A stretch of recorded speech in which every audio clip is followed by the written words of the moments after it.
Hello! Today I would like to introduce the pointer stack. It is a stack for RapidWeaver which allows you to change the look of your mouse pointer. Let's go through the steps necessary to properly place pointer on a page and then customize its behavior with the available settings. Let's get started. I'm putting a pointer stack onto an empty RapidWeaver page and I'm going to explain what we see here. Since pointer does not have any effect in edit mode, you can't see any changes here, and because you can put multiple pointer stacks onto your page like this, we have put a description here which you can edit later, a field where you can see what kind of cursor you have chosen and what kind of scope we have. I'm going to explain later what the scope actually means. Let's now switch into the inspector. Okay. And here we see already the entry field for the description, like pointer demo in this case. And underneath we have the drop down where we can choose from quite a number of different cursor types.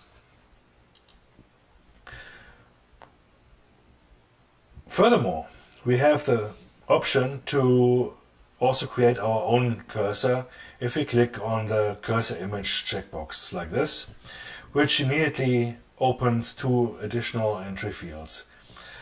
One is the image URL, which is the URL where the cursor image can be found.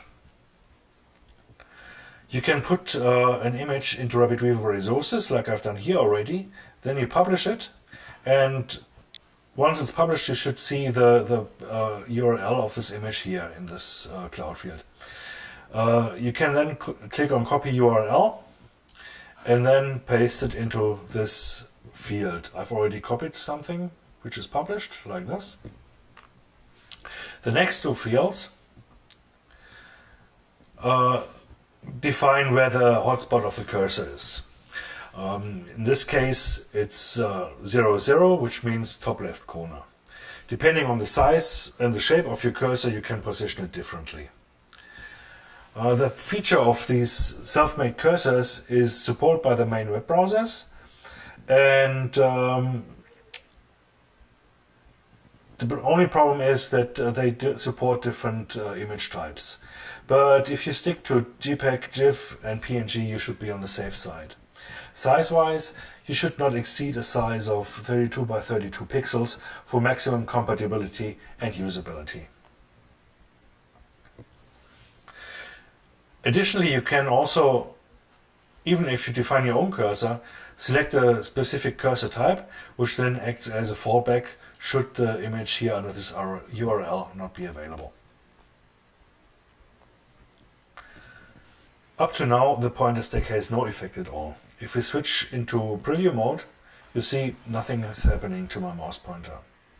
So we need something for it to get its teeth into it. I'm going to show you how it works. Let's quickly put a header pro element here, and we know that this is by default an H3 headline.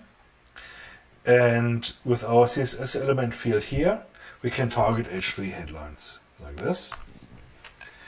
And if we switch over to preview mode, we should see a little helicopter floating above our headline like this. Alright, we can take this a step further, put another pointer instance onto our page. Let's call this text, and we select one from our drop down here. For example, the copy cursor, like this, and we name our CSS element .cursor, as simple as it is. Now I'm going to put a paragraph pro element onto the page, and if we scroll right to the bottom we see a field called custom class here, and we enter the name of our CSS element, cursor, now without a dot. Zack. And now we should see a helicopter above the headline and the copy cursor above our text. helicopter here, copy cursor there. Right. Now, if you own our Gutenberg suite of stacks, you also have the overwrap stack. This stack makes that whole story with the CSS elements and everything so much easier. I'm just putting one onto our page, overwrap here.